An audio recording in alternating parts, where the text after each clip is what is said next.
back with another episode of Pottawattamie County Routes. Hi, I'm Todd Studer. Something quietly has happened with this show, and I don't know what made me look yesterday to see just exactly where we were at, but I did take a peek.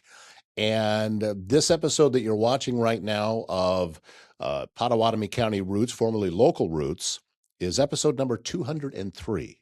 We've crossed the 200 mark, and I thought we should probably take a look back and see how we got here and just what this show has become. And that is going to be the topic today as we cross the 200 episode mark with Pottawattamie County Routes.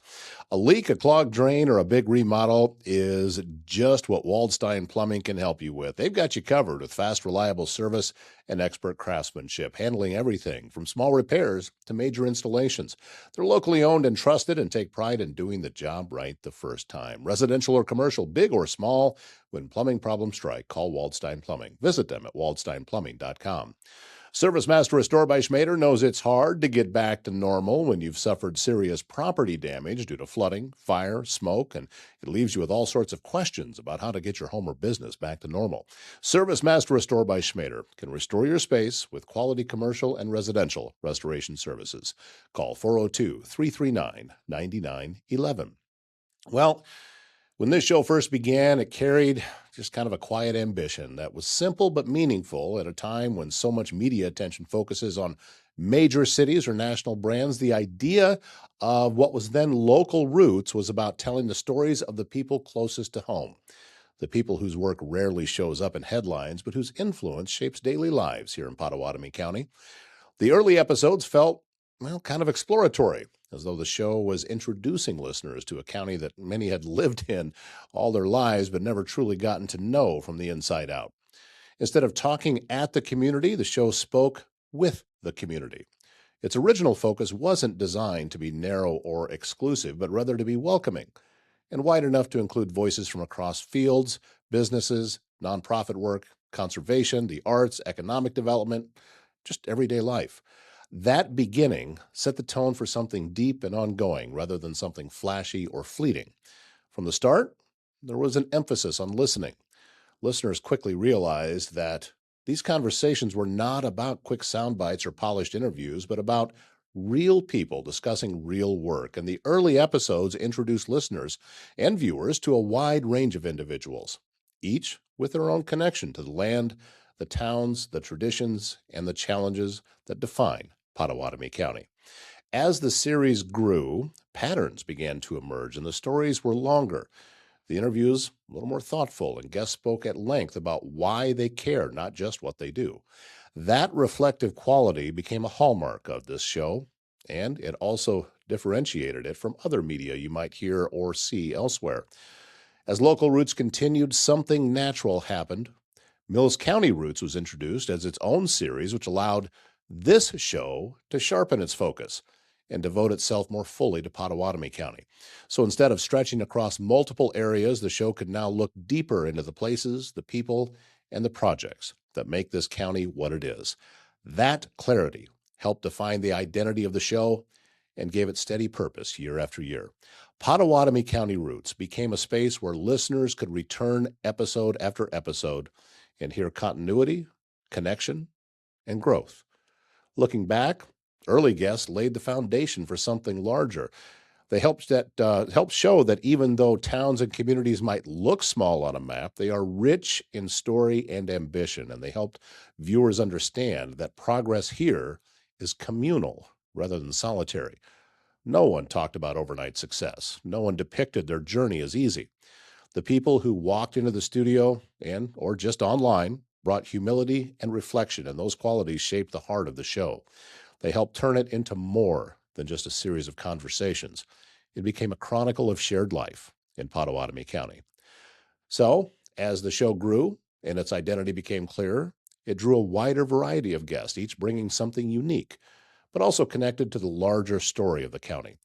One of the earlier guests to shape the narrative was Sheila Jenkinson, who actually doesn't live in Pottawattamie County. She hosts a podcast called the Growing Small Town Nebraska podcast. In her episode, Sheila spoke not just about the mechanics of podcasting, but about the importance of telling rural stories from the inside out. And it was a reminder that places like Pottawattamie County have voices of their own and that local narratives matter when they're shared directly by the people living them. Her conversation helped set a tone for future episodes, encouraging listeners and viewers to value local perspective and recognize it as real and significant. Another powerful conservation was with Angie Remington from Golden Hills RC&D. Angie's episode wasn't just about conservation in a general sense, but about how protecting the Luss Hills and local landscapes directly affects the people, businesses, and farms across the county. She talked about how the land connects to identity, education, and recreation, and how stewardship is not only environmental, but also deeply human. Listeners learned that taking care of the land means taking care of future generations, and that the landscape here is rare and precious. That theme of stewardship continued to appear in many later conversations, shaping how listeners understand the connection between place and purpose. Voices from the business community added another dimension when Kim Kanata from Frosting Inc. in Walnut was on the show. It became clear that business owners here are invested not just in profit, but in people. Kim talked about the challenges and joys of running a bakery in a smaller town, about customer relationships that feel personal, and about the courage it takes to invest in a place where everyone knows you. That episode underscored something that became a common theme on the show. Small business in Pottawattamie County is not transactional. It is relational. It's about shared mornings at the counter, friendly conversations that stretch beyond orders, and trust built over time. In another more recent episode, Matt Wilbur, who has served as Pottawattamie County attorney, he's also a musician, he shared how his life blends public service and personal creativity. His conversation was a vivid example of how people here are more than their job titles. They are layered, they are multifaceted, and they are connected to community in ways that go beyond work. Matt talked about responsibility and passion in the same breath, showing listeners that service to others can be personal as well as professional. And then there was the episode with Tammy Francisco of Mosaic of Western Iowa, which brought forward the theme of care and inclusion. Tammy spoke about the importance of supporting individuals with intellectual disabilities and making sure that inclusion is not just a goal, but a lived reality. Her story reminded listeners that community strength is measured not only by economic success or infrastructure growth, but by how well a place supports its most vulnerable members. That theme, the value of care, compassion, and dignity for all, echoed in conversations with other community leaders, reminding listeners and viewers again and again that the heart of Pottawattamie County is not just in what we build, but in how we care for one another. Collectively, these conversations help the show reveal recurring themes: stewardship of the land, responsibility to one another, the relational nature of business, the complexity of identity, and the importance of care. Through these episodes, listeners began to see that Pottawattamie County is not just a place on a map, but a network of people whose work intersects in meaningful ways. Each guest has added another piece of the puzzle, and over time, the picture became clearer, not of a county defined by a single story, but of a county defined by many stories woven together. As the show continued past its early episodes and toward the milestone of 200, one of the strongest arcs that emerged was how the conversations began to connect with one another. Early episodes stood alone, each spotlighting a single guest, but as the series continued, themes began to cross over between interviews. Economic development conversations that once seemed isolated started to show patterns when put together with discussions about workforce, housing, and education. Conservation efforts talked about alongside tourism and recreation revealed a web of relationships that listeners could trace episode by episode. This sense of connection became even more visible once Mills County Routes branched off and Pottawattamie County Routes could focus more intensely on voices from within this county. Instead of spreading attention thin across a wide region, the show could track initiatives, revisit topics, and allow listeners to follow progress over time. The result was an evolving narrative that felt cohesive, even as it honored diverse perspectives. For example, when a guest discussed economic growth and the challenges of attracting new jobs, Viewers could also hear on another episode about workforce training and education that shed light on how business owners and schools work together to prepare young people for career opportunities.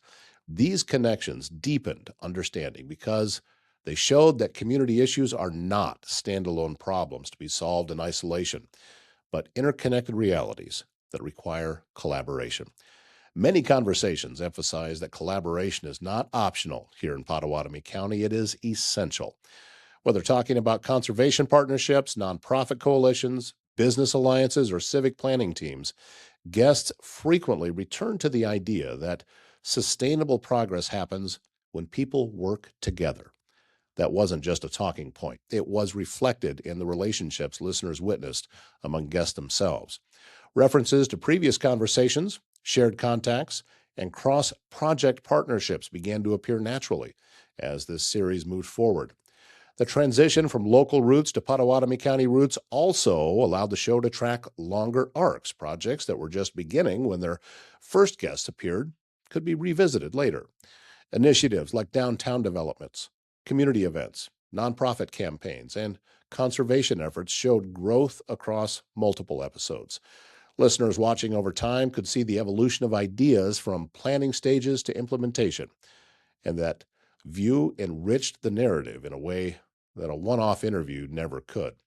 Another form of connection was emotional and personal. Many guests spoke about their own journeys, often describing long stretches of effort that preceded visible success. These weren't stories about overnight breakthroughs, but about patience, adaptation, and persistence.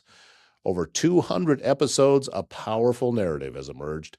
Progress in Pottawattamie County is rarely instantaneous and rarely singular. It is cumulative and it's relational. It's built one day at a time, one connection at a time, one act of service after another.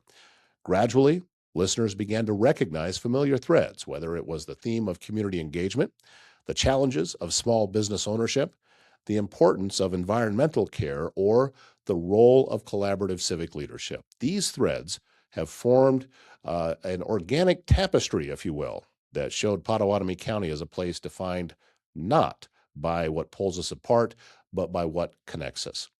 What once might have seemed like an isolated conversation has become chapters in a broader, long-term story about place, people, purpose, and perseverance. Now, after 200 guest episodes, the show has become more than a podcast. It is a living archive of what life in this county feels like when you slow down, when you listen carefully and allow voices to tell their own stories in their own terms. Listening back across the conversations reveals how specific issues have evolved over time. Conversations about economic development later resonate with discussions about workforce challenges. Talks about conservation show up again and again in episodes about outdoor recreation and tourism. Episodes about community events connect naturally to discussions about nonprofit support and volunteering.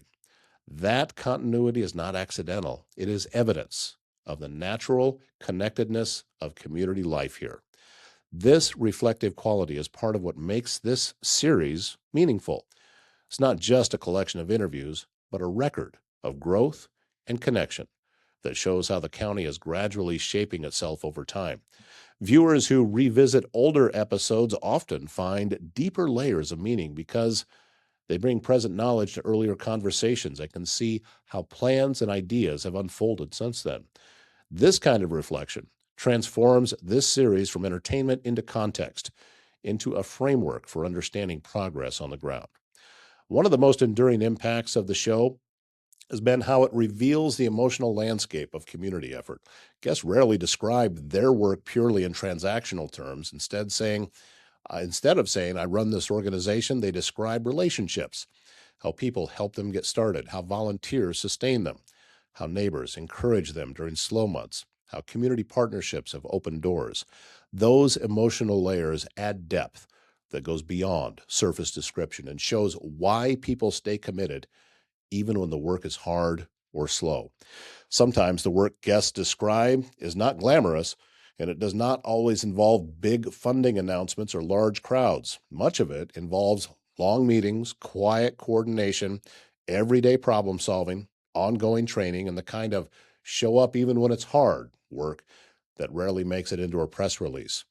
Yet that steady work is exactly what shapes this county. It is the reason families feel supported. It is the reason local traditions continue. It is the reason towns have character and people feel connected rather than isolated.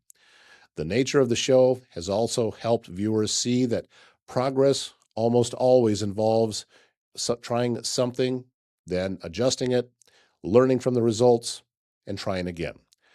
Guests frequently talk about what did not work as much as what did work.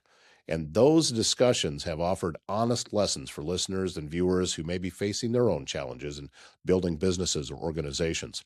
That kind of transparency builds trust because it shows that resilience is not about never failing, but about learning and then moving forward. Viewers across many episodes also notice how often hope and responsibility work together. Many guests have expressed not only a vision for what they wanted their work to accomplish, but also a sense of duty to make sure that impact was sustained. Vision without responsibility can feel kind of pie in the sky, if you will. Responsibility without vision can feel limited or reactive, but when vision and responsibility meet, they do often in these conversations, progress looks thoughtful, grounded, and also generational. As this show is celebrating 200 guest episodes, it is worth reflecting not just on what has been documented, but on what that documentation creates, a legacy of voices that future residents, students, leaders, and neighbors can look back on to understand a time, a place, and a way of life that did not happen overnight. It happened intentionally. Legacy, in this sense, does not refer to building something grand or monumental. Instead, it refers to everyday acts of service and care that together compose the story of a communities that refuse to be defined by external stereotypes or simplistic narratives. It is a legacy of people who show up, who collaborate, who adjust, who listen, who care, and who continue to build despite the difficulty of long timelines and incremental progress.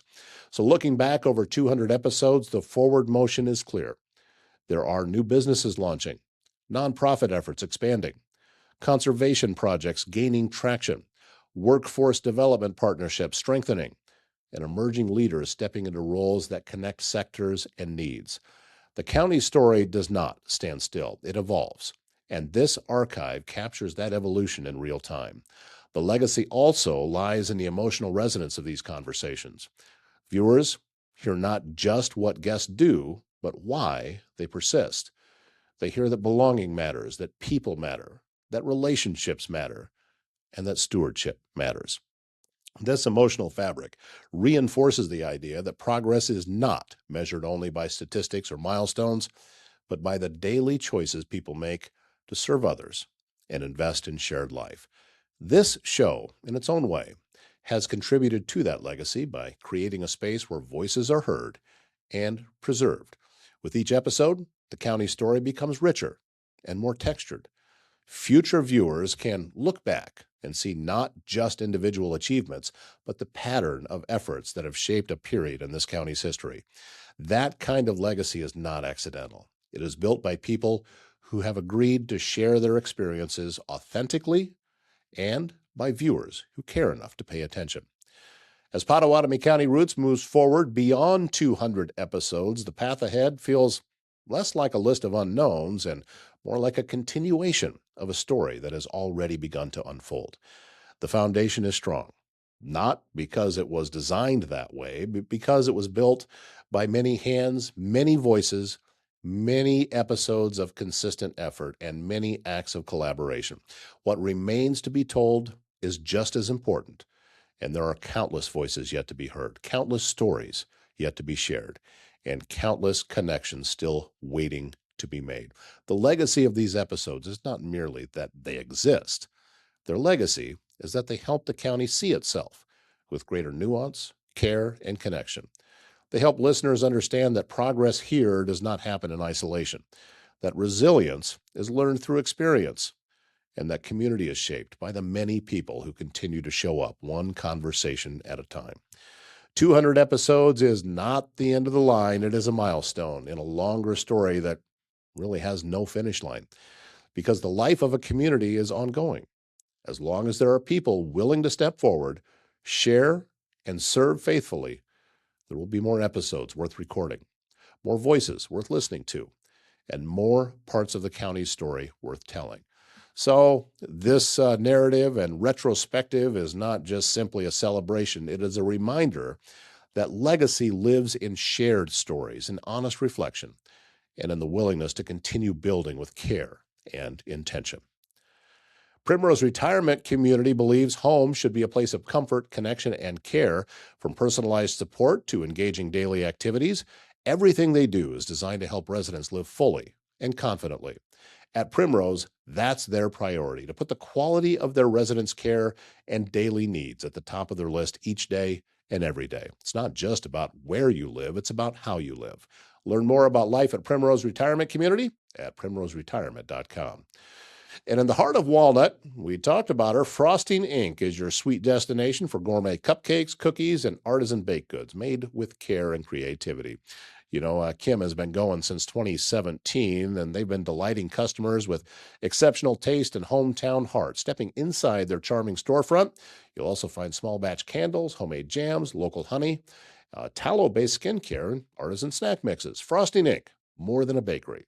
It is a celebration of quality and community. So please help me celebrate as we cross the 200 episode mark. As I mentioned earlier, this show is actually number 203. So I'm a couple of episodes late, but I thank you so much for all of your continued support, and I look forward to the next 200 episodes. My name's Todd Studer, and we'll see you back here tomorrow morning.